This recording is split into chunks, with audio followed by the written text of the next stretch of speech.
Hello and welcome back. This time we are going to discuss how you should present and what you should present during your research defense. So without further ado, let's start. The most frequent question asked to me by students is how they should present their research during a defense. So there is no standard format or standard number of elements to be presented in a research. So this varies depending on the university, depending on the panelist that you are presenting your research. But there is an idea or a concept contained within the presentation. So meaning your panelists are expecting the following to be presented. So there are things that they do not require you to present, like a long background of the study or detailed information regarding your research and so on and so forth. So that is what we are going to focus on right now. What are these key concepts that you should present during your defense? When you present, it is always an SOP or a standard operating procedure known to presenters that you should always introduce who you are without the panelist asking you. So it should be an initiative coming from you to tell a little bit about who you are, and then eventually, immediately after that, tell the panel your research in terms of the title, and then after that, follow it up with the rationale or the reason why you chose the study.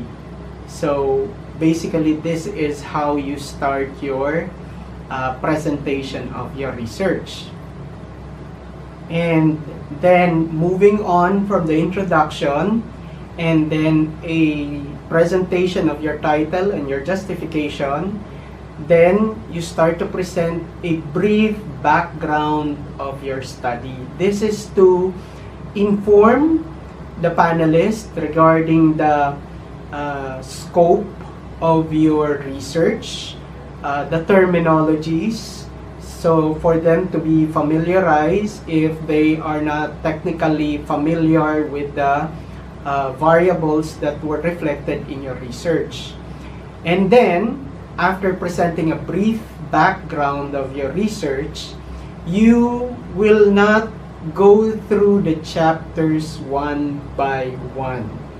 So if you are a school or a university practicing the full research, wherein we write chapters 1 to 5, you are not going to present chapters 1, 2, 3, 4, and then 5. From the discussion or brief discussion of the background of the study, you now go to the summary of findings, which is found in chapter 5. So eventually, from the summary of findings, you tell the panel what you found in your research, which is anchored from the SOP. So your summary of finding should be directly relevant with the SOP or the statement of the problem. Relevant in terms of what? So your first SOP is a question. Then the answer should be reflected in the summary of finding.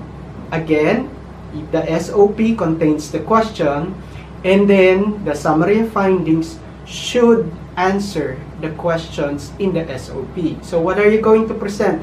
The findings. But in our school, for the panel to be able to cope up and not go back and forth in the pages or previous pages of the SOP, we reflect the SOP in the page, and then eventually, immediately after the statement of the problem, at the bottom is the summary of findings of the study.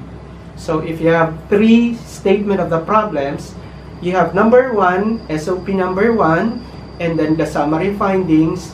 Number 2, SOP number 2 is restated again, the same with the one located in chapter 1, and then the summary of findings, and so on and so forth. After presenting the summary of findings, you now go to the presentation of your conclusion. Again, the conclusion is found in your 5th chapter or chapter 5. So the conclusion is a presentation of a reflection, a presentation of what you realized based on the findings of your research. So if you can see, all of these presentations are related, relevant, and intertwined with each other. You do not present something that is out of context in terms of it is not included in the SOP, it is not included in your findings, therefore you should not present something that is not included in your research. So in whatever part you are presenting, make sure that everything is contained within the study that you are conducting. So as we were saying, in your conclusion, it's a reflection, it's a realization of what you found out based on the finding of your research. So according to the finding of the research, the data presented states that, for example, most male choose the course of engineering as compared to females. So this is a finding. And then how would you form your conclusion? So from this finding, you can conclude that engineering is a male-dominated profession. And this conclusion is based on the finding wherein most male choose engineering courses before entering college. Okay, so this is the relevance between conclusion and summary of findings. And last but not the least, in your presentation during your research defense, you present the recommendation of your study. Again, we were talking about the relevance between the following elements, starting with the SOP as related with the summary of findings of your research, and the summary of findings is related to the conclusion of your study. And then again, in the last part, the conclusion should be relevant and related to the recommendation of your study. So you found out that most male students, you found out in your conclusion that engineering is a male-dominated profession. So from this conclusion, you form a recommendation. So the last part of your presentation of your research during your defense should be the recommendation. The recommendation should be directly relevant and related to the conclusion that you formulated or the realization that you arrived at in your conclusion. So your recommendation should include, as discussed from the previous videos, an action that you are recommending to be done, and the person, organization, or institution that you are asking to implement the action. So in our example, if there is a conclusion wherein engineering courses are dominated by male, what would be the action appropriate for that conclusion? And then after the action that you presented, you should also inform the panel who would implement this particular action. So whether it's an admission test, an application of an admission test which is gender unbiased gender test, if there is such a thing, then that would be the action that you are recommending. And then you also inform who would officiate and who would administer or spearhead this particular action.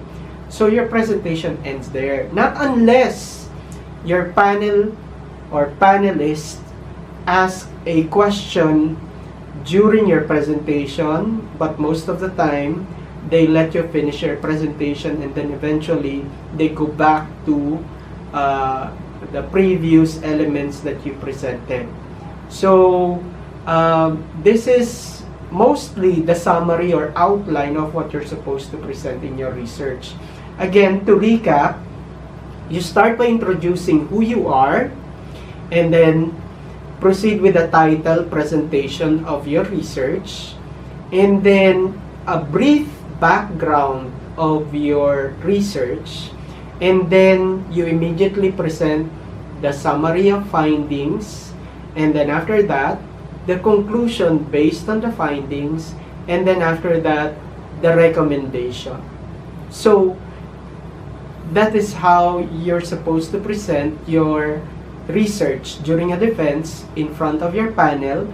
These are the most critical and important elements. But there are times that, again, the panel would ask you beyond these elements. And again, I am going to remind you, you cannot give what you do not have. You really need to read your research so that whatever question will be thrown to you, whether it's on your computation of your data, on the statistics, and other parts of your research, you would be able to answer. So again, I believe in you that you will be able to defend your research successfully if you are familiar with the content of your research. So we are going to again temporarily end in this part of our research discussion, which is how you present your research during a defense. Hello! So we have finished another discussion on research, specifically how you should present and what you should present during your research defense. I hope you learned something from this discussion, and again, please don't forget to click subscribe and then the notification button. And then if you have any questions regarding research, put your questions on the comment box, and then maybe I can create a video for that particular question or answer that question in another video so that I would be able to connect with what you need in terms of writing your research. So thank you for supporting and thank you for trusting. Bye!